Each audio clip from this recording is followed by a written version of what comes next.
नमस्कार, सीएनबीसी आवाज पर आपका स्वागत है। आपके साथ मैं हूं विपिन भट्ट और हम हाजिर हैं अपनी खास सीरीज रिकवरी का एक्शन प्लान के साथ। ये रिकवरी की जरूरत हमें क्यों पड़ रही है, तो आप भली बात ही जानते हैं कि इस वक्त हम लॉकडाउन से बाहर आ रहे हैं, धीरे धीरे इनफैक्ट आ चुके हैं और कोरोना से जंग हमारी जारी है। और कोरोना से जंग में जो दिक्कतें हमने झेली हैं या जो तकलीफें हमें आई हैं, हमारी इकोनॉमी को आई है, अब उससे हम रिकवर कर रहे हैं और ये रिकवरी हर सेक्टर में होती हुई दिखाई देगी। लेकिन हमारा फोकस जो होने जा रहा है, यानी मेरे साथ आप इस कार्यक्रम को जो देखेंगे, यहां पर फोकस होने जा रहा है रियल एस्टेट पर। तो ये पूरी एक सीरीज है जहां पर हम अगले चंद दिनों में 2-3 अलग अलग एस्पेक्ट्स पे बात करेंगे। मसलन रेजिडेंशियल पे अलग बात होगी, कमर्शियल पे अलग बात होगी, पी इन्वेस्टमेंट के क्या हालचाल रह गए इस वक्त, उस पे अलग बात होगी। तो बड़ी मजेदार ये बातचीत होने वाली है, क्योंकि इसमें आपके काम का बहुत कुछ है। चाहे आप घर खरीदार हो, चाहे आप निवेशक हो, चाहे रीट्स में पैसा लगाना चाहते हो, या रियल एस्टेट को अच्छी तरीके से समझना चाहते हो कि भाई आगे होने क्या जा रहा है,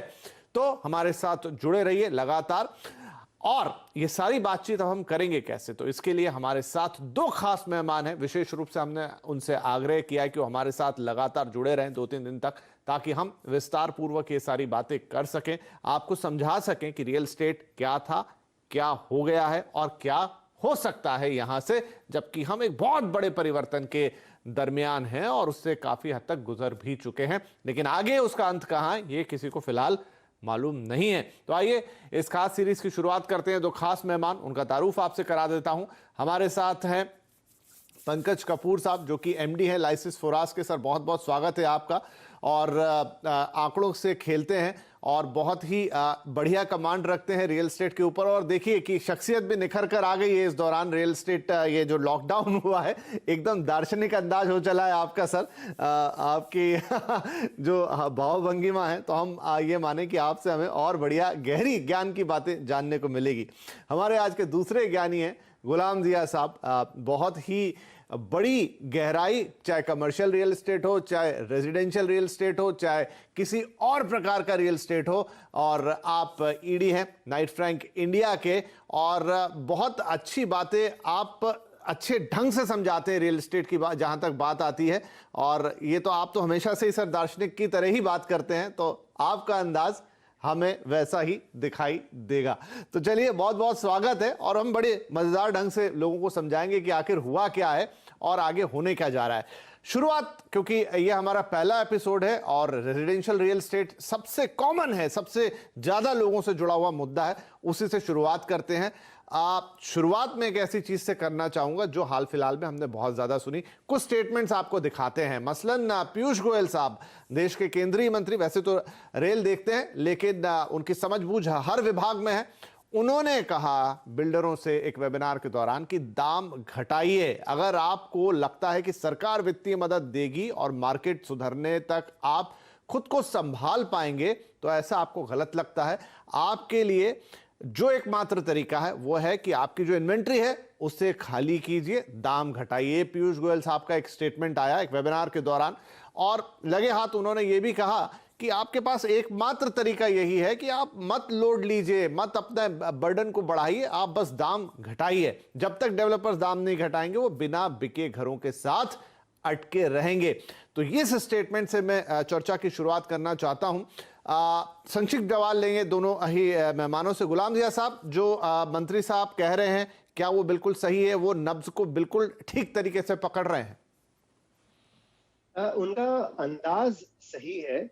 जिस डायरेक्शन में, जिस सिमत में वो रुख कर रहे हैं वो सही है, लेकिन पूरा बैकग्राउंड जब तक आप ना समझें, सिर्फ एक सिमत के सही होने से आप सही रुख पर पहुंच जाएंगे, सही मंजिल पे पहुंचेंगे, इसकी मुझे आशंका है।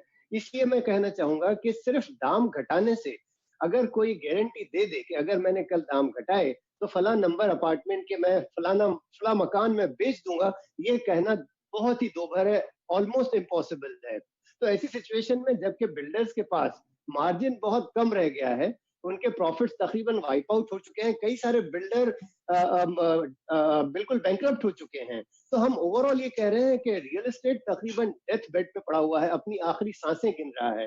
तो इस समय में उस पर एक और अंकुश कसना और ये उम्मीद करना कि अब हमने चूंकि अंकुश लगा दिया है तो ये पेशेंट बेड से उतर के दौड़ पड़ेगा, ये शायद मेरे लिए लगता है कुछ ज्यादा मानने जैसी बात नहीं है। ठीक है, तो चलिए अब एक और स्टेटमेंट देखते हैं, और ये स्टेटमेंट आया है एचडीएफसी के चेयरमैन दीपक पारेख साहब की तरफ से। ये भी एक वेबिनार में निकला जहां पर रियल एस्टेट से जुड़े बड़े संगठन मौजूद थे, उनके साथ बातचीत कर रहे थे और उन्होंने कहा कि घर खरीदारों के लिए कीमतें नीचे आनी चाहिए।